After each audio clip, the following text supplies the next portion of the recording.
Sebuah truk molen terguling hingga menewaskan seorang pengendara motor di Jalan Gatot Subroto, Kota Semarang pada Rabu siang. Kecelakaan bermula saat truk mengalami remblong kemudian meluncur tidak terkendali. Kendaraan yang dikemudikan Teguh Surono itu sempat menabrak dam truk serta gapura Jalan Sriwibowo.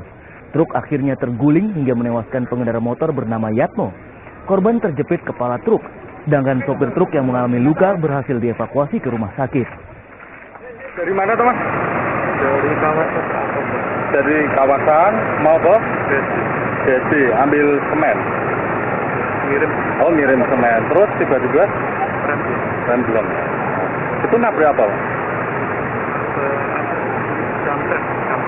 Apa tuh? Jamret. Nabrak jamret terus? Meluncur terus nabrak apa ya? Gapura. Terus ada pengendara itu ya? Ada ya. Berapa orang Pak yang kena? Ada truk banter, ini truknya banter. Nah, si truknya jamnya itu udah pelan-pelan. Nah itu kalau nggak ada truk jamnya, ke sana. Soalnya ini jam nggak bisa katanya. Baru nabrak truk banter, nabrak jam sampingnya, baru nabrak ini. Baru nabrak. Jasad korban dibawa ke kamar jenazah Rumah Sakit Karyadi, Kota Semarang. Kasus kecelakaan kini ditangani Satuan Lalu Lintas Polrestabes Semarang. Agus Hermanto melaporkan dari Kota Semarang. Harga bawang putih di sejumlah pasar tradisional Salatiga berangsur turun. Penurunan harga ini disambut positif para pedagang bawang putih. Dalam 3 hari terakhir, penurunan harga bawang putih terpantau di sejumlah pasar tradisional Salatiga. Harga bawang putih turun dari Rp55.000 per kilogram menjadi Rp35.000 per kilogram. Penurunan harga ini disambut positif para pedagang. Harga bawang gimana Bu di pasar Salatiga ini Bu? Oh, sudah menurun. Sudah menurun. Dari 55 sampai sekarang 35. Nah, kenapa Bu kok bisa turun gitu? Ya nggak tahu, karena mungkin karena impornya sudah lancar kali. Oh gitu Bu ya. Kalau turunnya sudah berapa hari yang lalu Bu? Oh, 3 hari. 3 hari yang lalu. Naiknya cuma sebentar kok, cuma 1 minggu. 1 minggu. Sekarang kembali normal Bu? Kembali normal. Sejauh banyak. Bencana tanah bergerak merusak 8 rumah warga di Desa Wonogiri, Kabupaten Magelang pada Rabu siang. Meskipun tidak menimbulkan korban jiwa, bencana tanah bergerak ini membuat masyarakat setempat khawatir.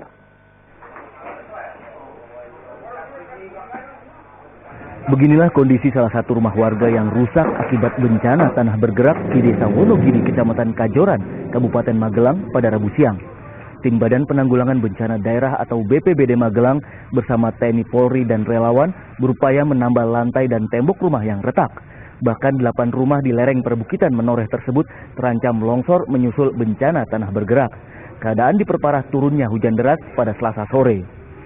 Berapa titik berarti total di dalam rumah yang retak? Sekitar 3 titik. Depan, tengah, sama belakang. Itu pada saat proses retaknya terdengar suara atau ada tanda-tanda lain? Suara kayak pasir jatuh sih pertama nih. Istri saya yang pas di rumah sana. Kayak suara klotok-klotok gimana. Meskipun tidak menimbulkan korban jiwa, bencana tanah bergerak ini membuat masyarakat setempat khawatir. Para warga berharap segera ada solusi dari pemerintah pusat ataupun pemerintah daerah. Wahyu Diono melaporkan dari Kabupaten Magelang. Satpol PP Kota Salatiga menggelar latihan menghadapi bencana di musim hujan. Pelatihan meliputi pertolongan korban serta penanganan pengungsi. Latihan menghadapi bencana oleh Satpol PP Kota Salatiga berlangsung di kawasan Taman Kota Bandosari. Pelatihan meliputi pertolongan korban serta penanganan pengungsi. Memasuki musim hujan di Salatiga, bencana yang perlu diwaspadai adalah banjir, longsor, dan angin kencang. Simulasi untuk penanganan mengatasi korban bencana apabila terjadi korban bencana di Salatiga. Jadi rekan-rekan yang terlibat di dalam reaksi cepat di dalam penanganan korban ini, mereka kita latih gimana caranya untuk mengatasi korban dengan baik tanpa ada sesuatu yang terjadi di dalam ketika mengatasi korban itu, sehingga semuanya berjalan dengan lancar. Nah, teman-teman ini sudah pengalaman. Jadi setiap tahun rutin kita melatih mereka, sehingga mereka di wilayah itu mereka siap untuk ketika terjadi bencana, mereka selalu bertindak cepat. Puluhan pengendara jeep di Purworejo menguji adrenalin dengan menyusuri Curug Kaliurup dan berkeliling Bukit Purbayan. Untuk merasakan sensasi off-road ini, tiap pengunjung cukup merogoh kocek Rp500.000, sudah termasuk fasilitas makan dan minum.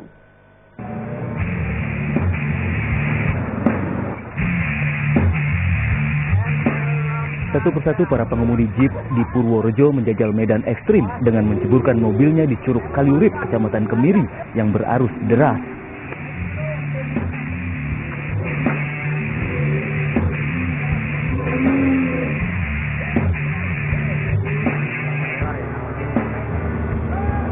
Selain menyusuri sungai, puluhan peserta mengitari Bukit Purbayan sejauh 15 km. Untuk merasakan sensasi off-road ini, tiap pengunjung cukup merogoh kocek Rp500.000. Sudah termasuk fasilitas makan dan minum. Medannya gimana? Cukup bagus, karena nggak begitu ekstrim, tapi ya cukup yang bawa tabungan ya cukup agak tantangan. Oke. Harapannya Pak Mu? Harapannya ya nanti jalurnya lebih diperpanjang lagi, terus nanti rutenya bisa ke wisata-wisata yang lain. Pengalaman wisata di Purbayan ini, menurut Mbak Caca gimana pendapatnya? Luar biasa banget, keren banget, dan jeepnya itu adrenalinnya tuh kerasa banget. Ini bener-bener buat masyarakat Purworejo langsung aja datang ke Desa Purbayan. Jeepnya tuh keren banget. Off-road menyusuri sungai dan berkeliling perbukitan merupakan salah satu wisata penguji adrenalin di Desa Kaliurip. Pengelola wisata membolehkan para wisatawan penikmat tantangan untuk berwisata off-road selama 6 jam. Wahyu Diono melaporkan dari Purworejo.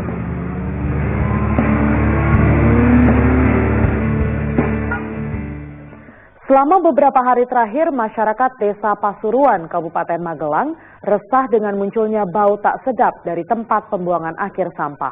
Pengolahan sampah di lokasi yang berjarak 1 km dari permukiman warga itu diduga tidak maksimal.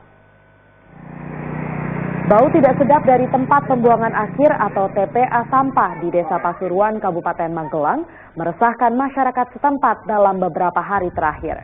Bahkan kegiatan belajar mengajar di sejumlah sekolah kerap terganggu dengan keberadaan TPA.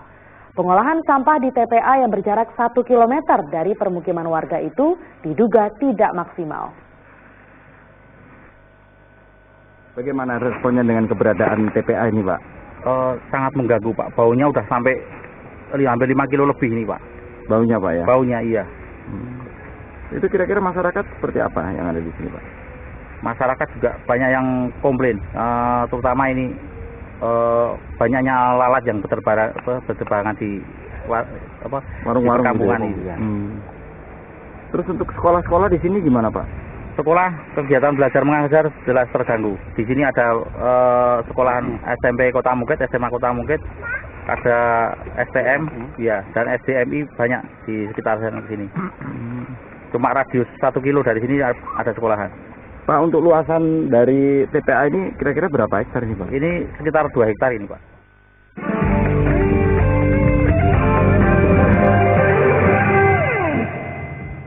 Kembali kami sampaikan berita Semarang Utama hari ini. Truk molen yang mengalami remblong di Jalan Gatot Subroto, Kota Semarang, terguling hingga menewaskan seorang pengendara motor. Bencana tanah bergerak merusak 8 rumah warga di Desa Wonogiri, Kabupaten Magelang. Puluhan pengendara jeep di Purworejo menguji adrenalin dengan menyusuri Curug Kaliurip dan berkeliling Bukit Purbayan.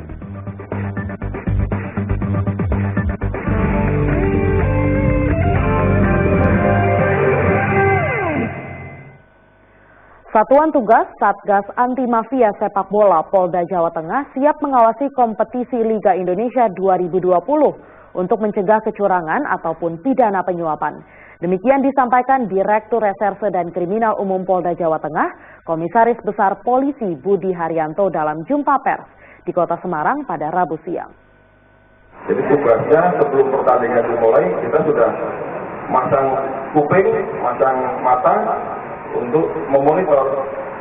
Kalau memang ada indikasi permainan, Tapi di situ ada sejumlah uang yang sudah dijanjikan, itulah yang akan kita tindak. Berbagai upaya terus dilakukan untuk mencegah penculikan anak. Salah satunya dengan adanya sosialisasi dari jajaran Polsek Tingkir Kota Salatiga dalam menyampaikan kewaspadaan penculikan anak kepada para orang tua murid SD Negeri 1 Tingkir Lor. Sosialisasi waspada penculikan anak disampaikan jajaran Polsek Tingkir Kota Salatiga kepada para orang tua murid SD Negeri 1 Tingkir Lor. Agar terhindar dari penculikan, pastikan anak Anda berangkat dan pulang sekolah dengan orang yang sudah dikenal. Para orang tua juga harus memastikan anaknya jangan mudah mempercayai orang yang belum dikenal. Itu untuk meredakan suasana Kamtibmas yang khususnya di Pusat Tingkir ini marak tentang penculikan anak. Ya, biar warga itu tidak gelisah, tidak resah akan kejadian penculikan anak itu. Ya, harapan kami sebagai polisi menghimbau agar orang tua itu lebih waspada, hati-hati tentang anak agar selalu menasehati, mengasih pemahaman kepada anak tersebut agar kalau misalkan pulang sekolah, berangkat sekolah, dijemput dengan orang yang dikenal. Kalau misalkan tidak dikenal, ya jangan mau. Sosialisasi kepada wali murid kelas 1 sampai 6 berkaitan dengan keamanan lingkungan sekolah dan masyarakat. SMK Negeri Jawa Tengah membuka penerimaan murid baru tahun ajaran 2020-2021. Pendaftaran sekolah gratis bagi warga kurang mampu ini mulai dibuka pada 24 Februari hingga 10 April mendatang.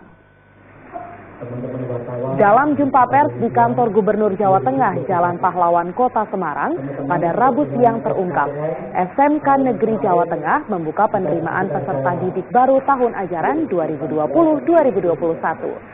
Sekolah yang dikelola pemerintah Provinsi Jawa Tengah ini berkapasitas total 264 peserta didik. Lokasi pembelajaran SMK Negeri Jawa Tengah meliputi 3 wilayah, yaitu Semarang, Pati, dan Purbalingga. Bagi para pemohon surat izin mengemudi atau SIM di Polres Grobogan, kini dapat melepas penat dan rasa bosan saat menunggu pencetakan SIM selesai. Mereka bisa mencoba fasilitas terapi ikan secara gratis di ruang tunggu dengan memasukkan kaki ke kolam berisi ratusan ikan.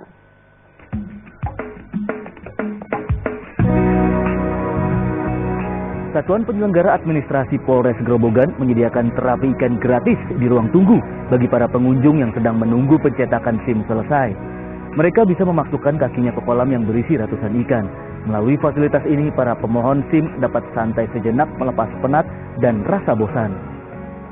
Oh, ini sangat bagus, antusias ini. Jadi sambil menunggu pembuatan SIM, jadi nggak begitu bosan ya. Adanya terapi ikan ini. Rasanya kayak kayak ditusuk-tusuk jarum, enak. Ya mungkin agak geli-geli dikit-dikit gitu ya.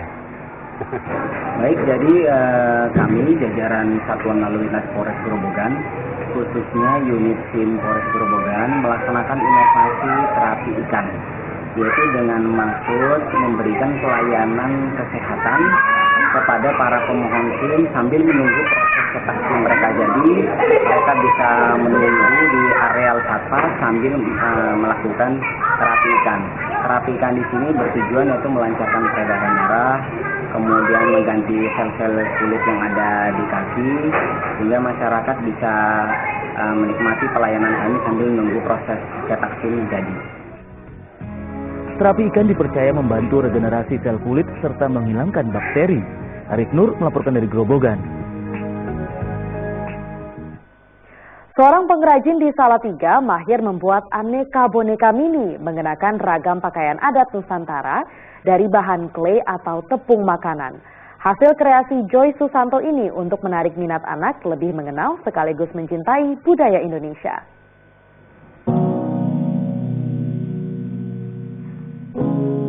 Untuk mempermudah sekaligus menarik minat anak mengenal ragam pakaian adat Indonesia, Joy Susanto membuat aneka boneka mini berbahan clay atau tepung makanan. Agar adonan menyerupai tanah liat, warga Salatiga ini melengkapi clay dengan lem kayu, kemudian menambah pewarna.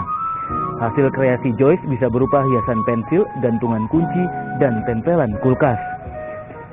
Untuk membuat satu boneka mini berbahan clay, hanya dibutuhkan waktu sekitar 20 menit hingga 40 menit. Yang sedang kami buat saat ini temanya boneka adat Nusantara. Karena kami ingin ikut memperkenalkan adat dan budaya Indonesia, supaya semua orang tahu bahwa Indonesia itu memiliki adat dan budaya yang sangat kaya dan beraneka ragam. Tapi di balik keanekaragaman itu, kita semua tetap satu, yaitu Indonesia. Jadi sesuai dengan semboyan negara kita, Bhinneka Tunggal Ika, berbeda-beda tetapi tetap satu. Kami juga ingin ikut mendorong masyarakat untuk selalu mencintai adat dan budaya Nusantara. Jadi supaya mereka juga ikut menjaga kelestarian adat dan budaya Nusantara. Saat ini pemesan boneka clay adat Nusantara telah merambah hampir seluruh wilayah Indonesia karena dijual melalui media sosial. Semua kreasi clay dijual dari harga Rp11.000 hingga Rp50.000 per unit. Yulianto melaporkan dari kota Salatiga.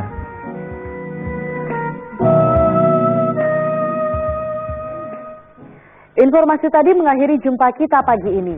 Atas nama rekan yang bertugas, saya Rebecca Teta mengucapkan terima kasih atas kebersamaan Anda. Selamat beraktivitas dan sampai jumpa.